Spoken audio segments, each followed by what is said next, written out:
Legislation का ये part 4 ले रहे हैं आपके ओल्ड क्वेश्चन पेपर से।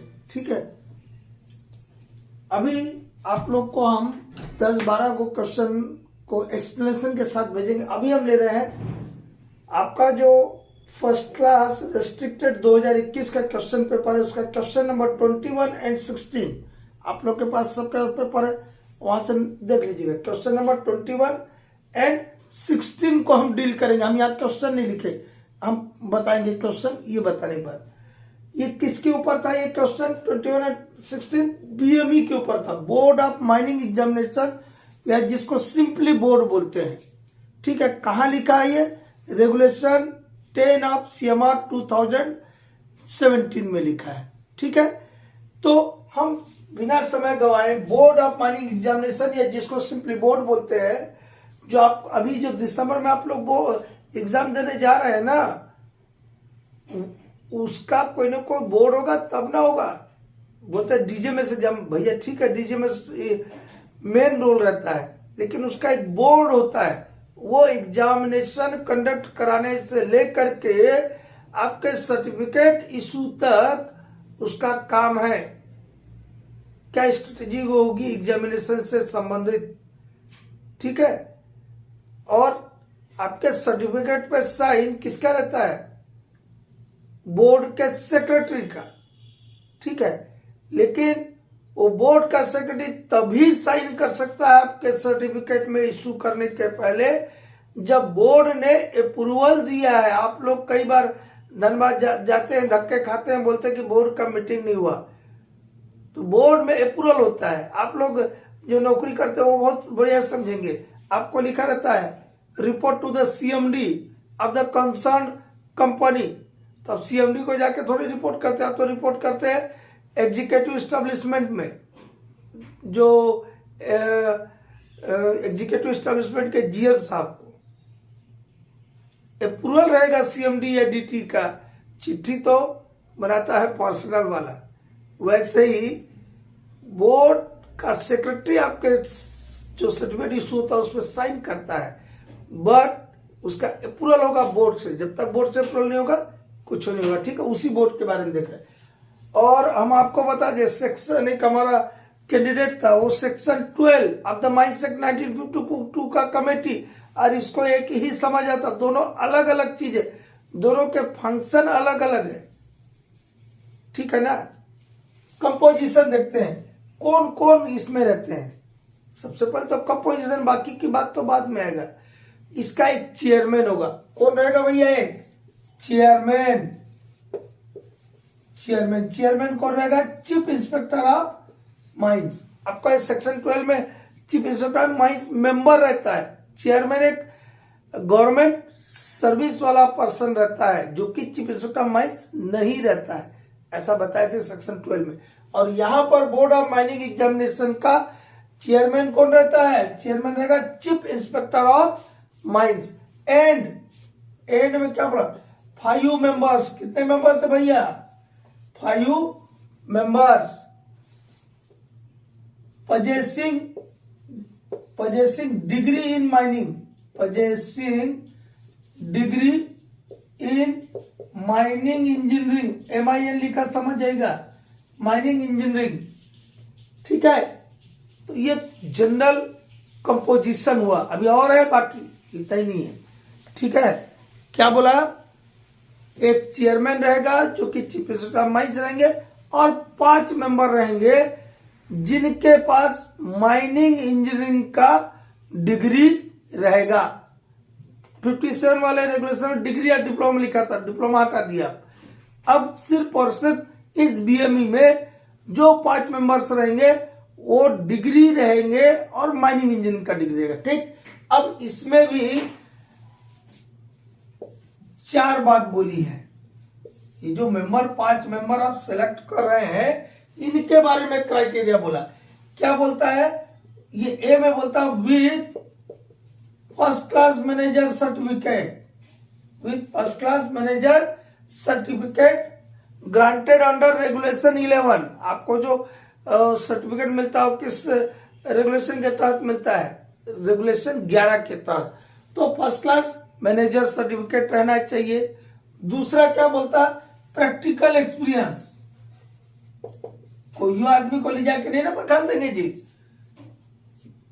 प्रैक्टिकल एक्सपीरियंस भी चाहिए। फर्स्ट क्लास सर्टिफिकेट तो हो गया, डिग्री भी चाहिए, फर्स्ट क्लास सर्टिफिकेट चाहिए बोला।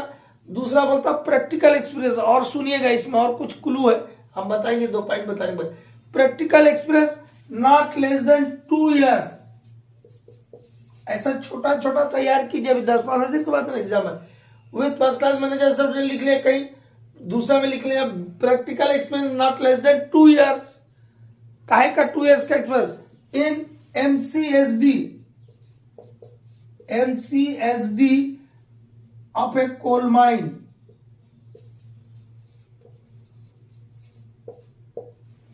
MCSD मतलब management control supervision and direction of a coal mine.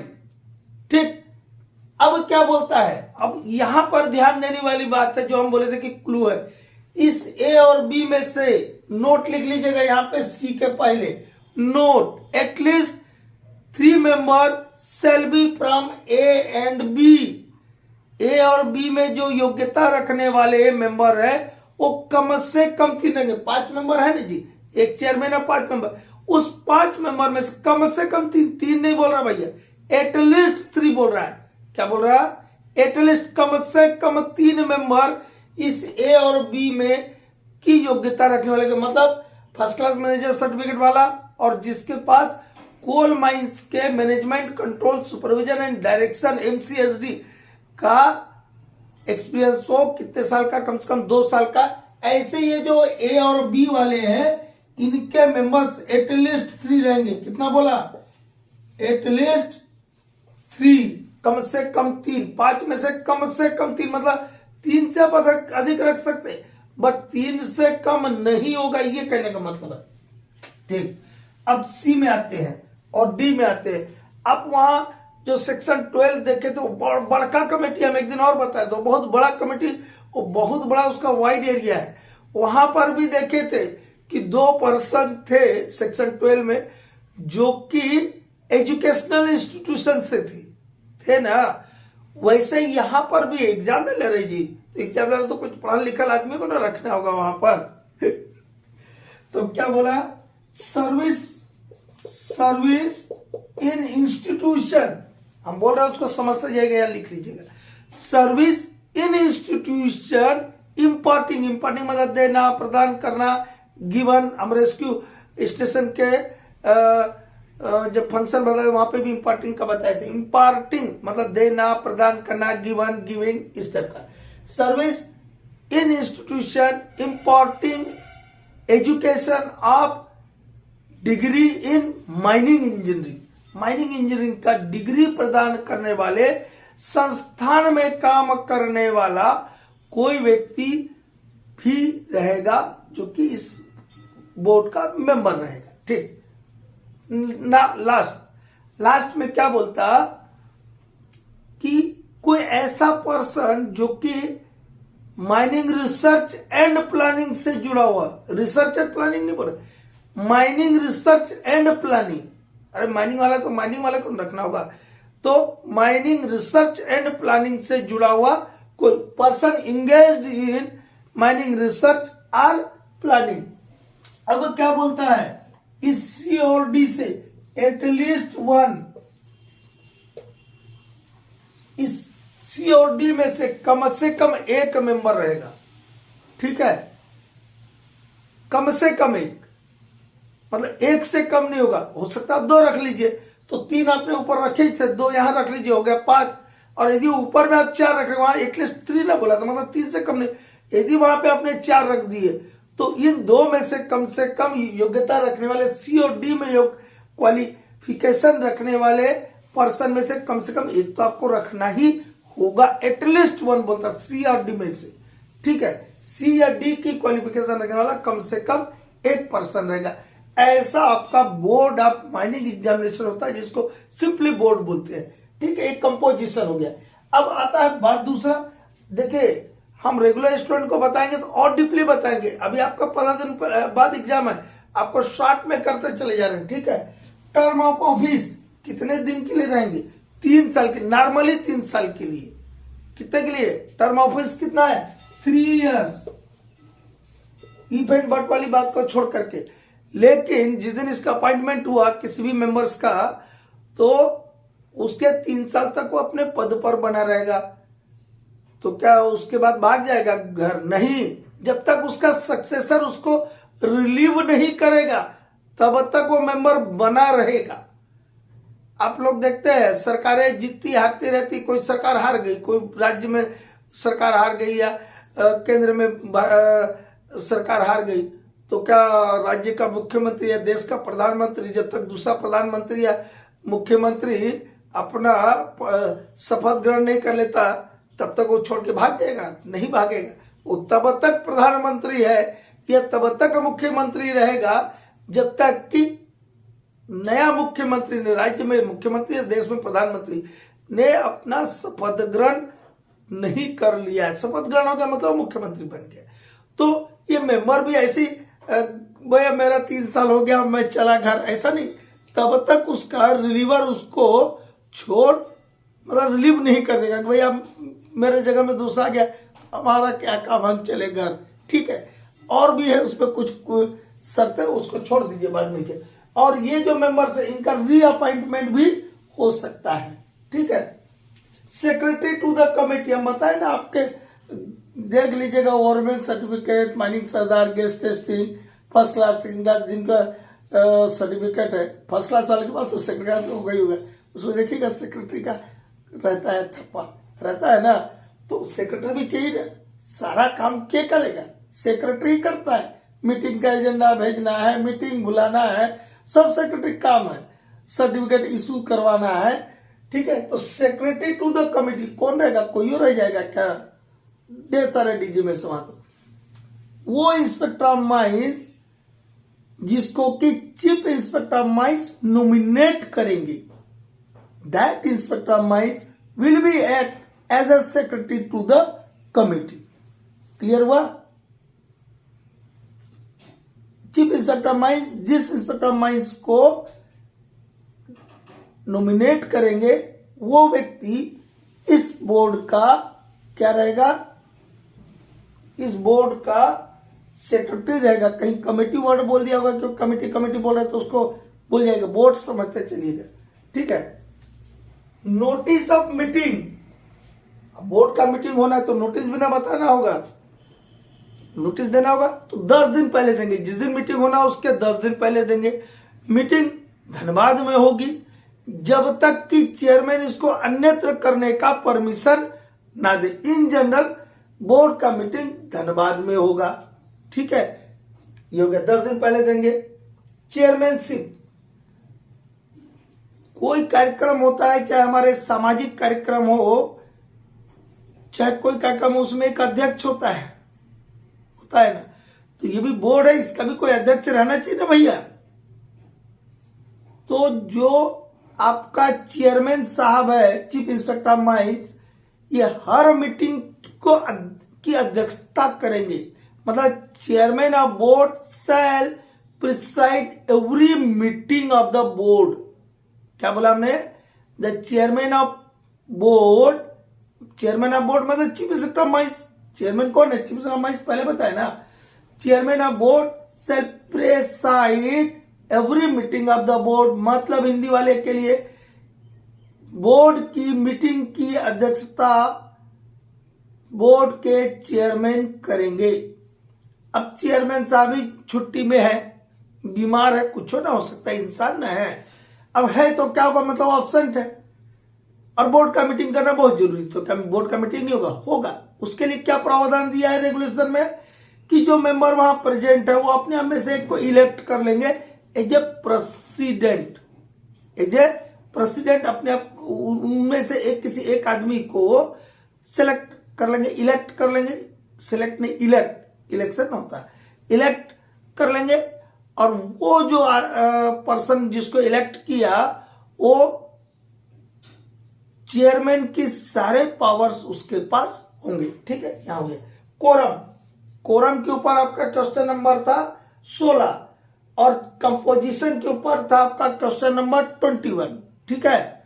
Quorum में क्या बोलता है कि बोर्ड का मीटिंग का कोई भी ट्रांजैक्शन तभी वैलिड माना जाएगा यदि उस मीटिंग में कम से कम 3 मेंबर्स रहना चाहिए इंक्लूडिंग चेयरमैन। ठीक है, अब इसी को एक ऑब्जेक्टिव बना के दे दिया था, at least 3 members including chairman, at least 3 members excluding chairman, ऐसा कुछ लिख देगा वो। तो क्या है, at least 3 members including chairman are present, ये सही है। यही ना बताया हम कोरम में कि कितना आदमी रहना चाहिए तब वो मीटिंग वैलिड माना जाएगा। ऐसा नहीं ना कि 5 मेंबर और 1 चेयरमैन है, 6 आदमी है और 2 आदमी बैठ के कुछ डिसीजन ले रहा है, तो 6 है, कम से कम 3 का प्रोविजन है ना, मतलब 50% कोरम रहेगा तब ना मीटिंग वैलिड होगा, कोई डिसीजन तब ना माना जाएगा। ठीक है, तो कितना 50% याद रखिएगा, कितना 50%, 3 members including chairman are present. तो ये आपका क्वेश्चन नंबर 21 और 16 का भी आंसर हो गया। आपके पेपर से क्वेश्चन देख लीजिएगा। अब और 2-4 क्वेश्चन, 10 क्वेश्चन लेंगे। देखिए आपका ये 2021 का जो रेस्ट्रिक्टेड फर्स्ट क्लास वाला क्वेश्चन है उसका क्वेश्चन नंबर 3 और क्वेश्चन नंबर 27, ये जो है दोनों क्वेश्चन रेगुलेशन 14 और रेगुलेशन 15 के ऊपर है। तो हम इन दोनों रेगुलेशन को बहुत शॉर्ट में लेते हैं। रेगुलेशन 15 क्या है आपका, practical experience of candidates for manager certificate exam. जो कैंडिडेट जिनको हम अभी आप लोग को पढ़ा रहा हूं, वही वाली जो सेकंड क्लास फर्स्ट क्लास वाले कैंडिडेट है, ठीक है, उनके लिए क्या प्रैक्टिकल एक्सपीरियंस है। और सबको सब कुछ पता रहने के बाद गलती कर देते हैं। हम एक फार्मूला बता रहे, याद रखिएगा। ठीक है, ये रेगुलेशन 15, हमारे पास 3 तरीके के कैंडिडेट है, पता है ना, फील्ड कैंडिडेट, ये भी आपको मालूम है, लेकिन कर देते हैं गलती। एक डिप्लोमा कैंडिडेट होते हैं और एक होता है डिग्री कैंडिडेट। ठीक है, ऐसा 3 लिख लीजिए, 1 2 3। पहले क्या बोला, फील्ड कैंडिडेट, फील्ड कैंडिडेट्स जो मैनेजर्स एग्जाम में बैठे, मैनेजर्स मतलब second class first class manager के एग्जामिनेशन में जो बैठ रहे हैं उनके लिए, फील्ड कैंडिडेट के लिए प्रैक्टिकल एक्सपीरियंस। तो एग्जाम भी 2 तरीके का है भैया, माइनिंग में ना बड़ा गड़बड़ है जी। फर्स्ट क्लास एग्जाम होता है, एक सेकंड क्लास एग्जाम होता है ना, second class certificate examination, first class certificate examination, ऐसा बोलते हैं ना भाई। तो फील्ड कैंडिडेट है तो फर्स्ट क्लास के लिए 6 साल, कितना एक्सपीरियंस चाहिए, प्रैक्टिकल एक्सपीरियंस 6 साल। सेकंड क्लास है तो 5 साल। ठीक है, अब डिप्लोमा होल्डर है, diploma holder in mining engineering, mining engineering में किसी बाबू ने डिप्लोमा किया है तो उसके लिए कितना प्रैक्टिकल एक्सपीरियंस चाहिए। फिर ऐसा एक कॉलम लिख लीजिए, फर्स्ट और सेकंड।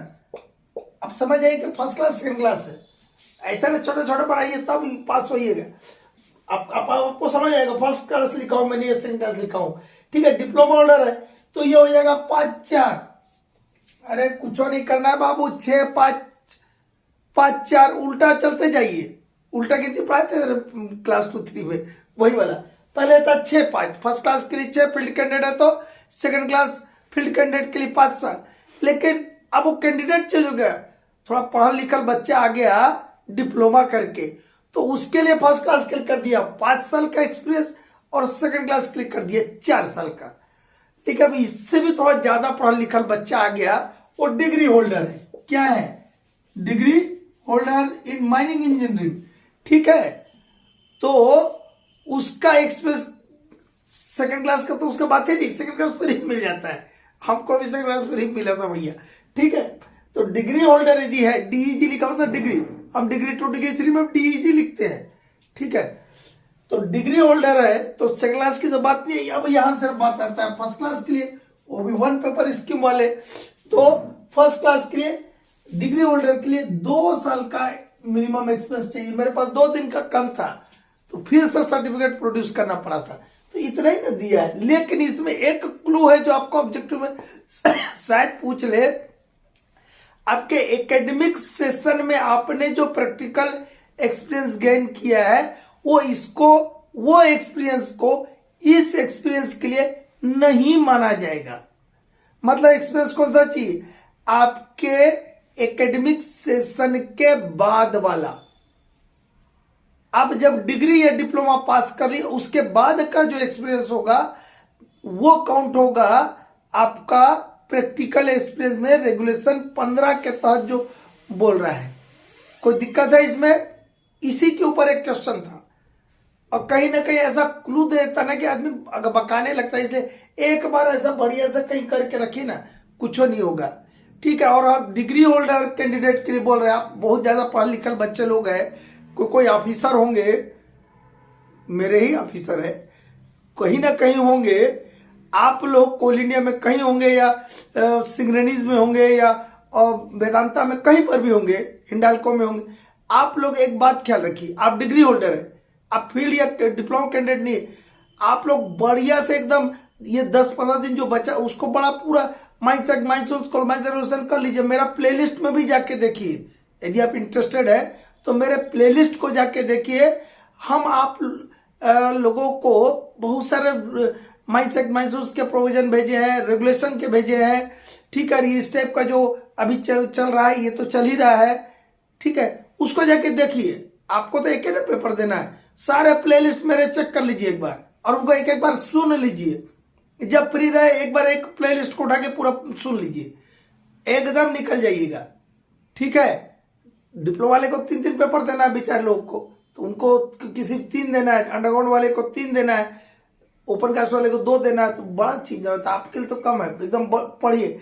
और हम आपको एक बात बताए, रेगुलेशन सेक्शन 3 भी बताया हूं, 22 से आपका 12, 13, 14 सेक्शन, उधर 52 वो सब है।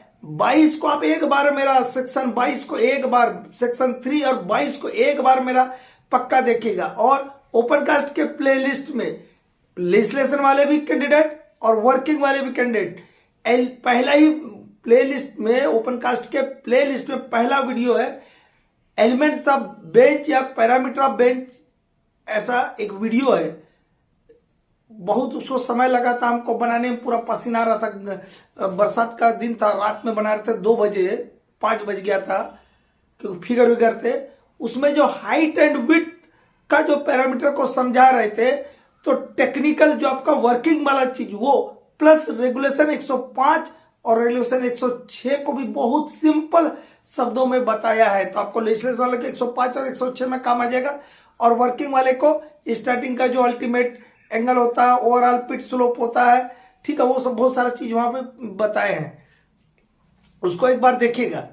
ठीक है। तो ये हो गया आपका रेगुलेशन 15। अब आते हैं रेगुलेशन 14 में, क्या है? Age limit and general qualification of candidates. DGMS कौन कौन से सर्टिफिकेट इश्यू करते हैं?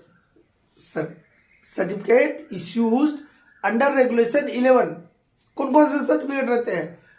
Second class certificate, first class certificate, overman certificate, mining sardar certificate, gas testing certificate और engine driver,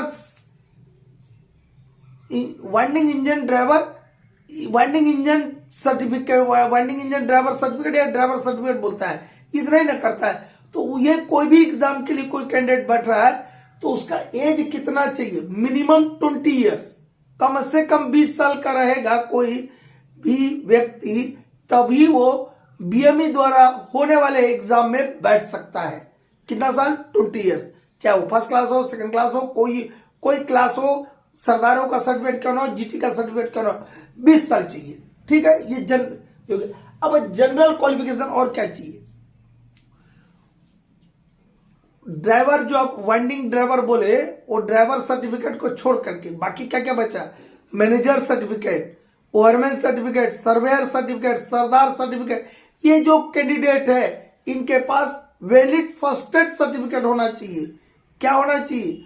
valid first aid certificate चाहिए, जिसका standard Saint John's Ambulance Association of India, ये उसकी इक्विवेलेंट होना चाहिए। ठीक।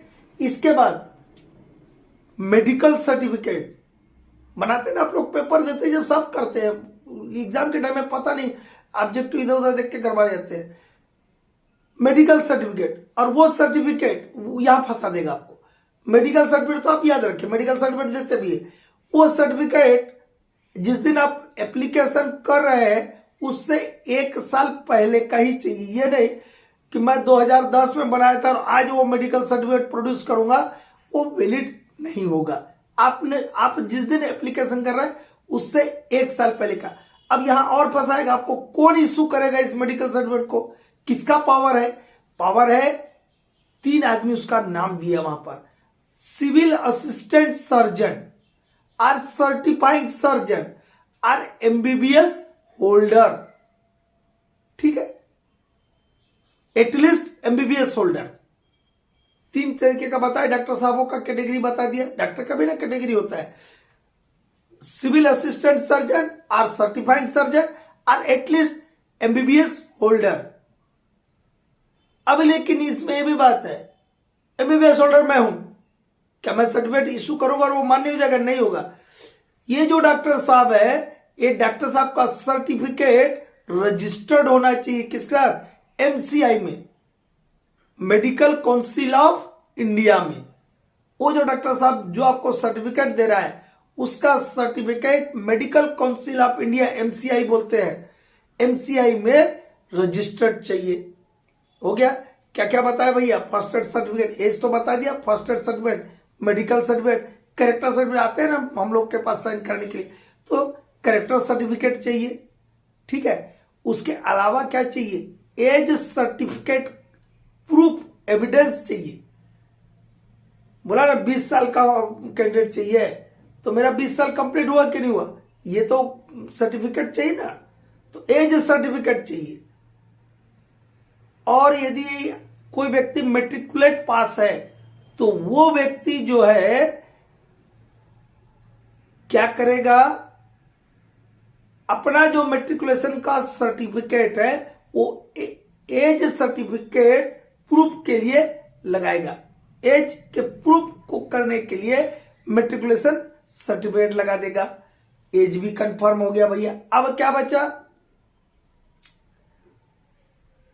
अब क्या बचा आपके पास? क्या क्या लगा दिया आपने? सब तो लगा ही दिया, फर्स्ट एड लगा दिया, कैरेक्टर लगा दिया, मेडिकल लगा दिया, लेकिन एक्सपीरियंस जो आपको 15 में बताया था ना, ये वाला नहीं लगाइएगा तो काम चलेगा? नहीं चलेगा।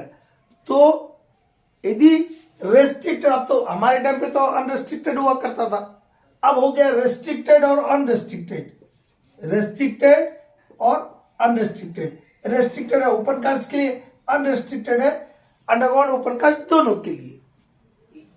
इसका एरिया बड़ा है, इसका एरिया छोटा है। तो यदि आप रेस्ट्रिक्टेड सर्टिफिकेट के लिए अप्लाई कर रहे हैं, मैनेजर सर्टिफिकेट वाले, तो रेस्ट्रिक्टेड मतलब सिर्फ ओपन कास्ट के लिए। तो आपको क्या चाहिए? रेस्ट्रिक्टेड के लिए तो एटलीस्ट आपके पास क्या चाहिए? सरदार सर्टिफिकेट चाहिए, सरदार सर्टिफिकेट चाहिए। अनरेस्ट्रिक्टेड है, अनरेस्ट्रिक्टेड एग्जाम में आप जा रहे हैं तो आपके पास सरदार सर्टिफिकेट के साथ GT certificate, sardar certificate with GT certificate, gas testing certificate चाहिए। ठीक है, और आपका एजुकेशनल क्वालिफिकेशन क्या होगा भैया?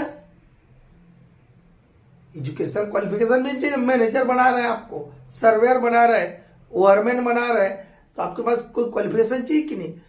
तो मैनेजर सर्टिफिकेट के लिए जो भी कैंडिडेट जाएगा, ओवरमैन सर्टिफिकेट के लिए जो भी कैंडिडेट जाएगा, उसके लिए सर्वेयर के लिए जो भी जाएगा, क्या बोलता है? मिनिमम एजुकेशनल क्वालिफिकेशन दिया है, senior secondary school certificate exam पास होना चाहिए।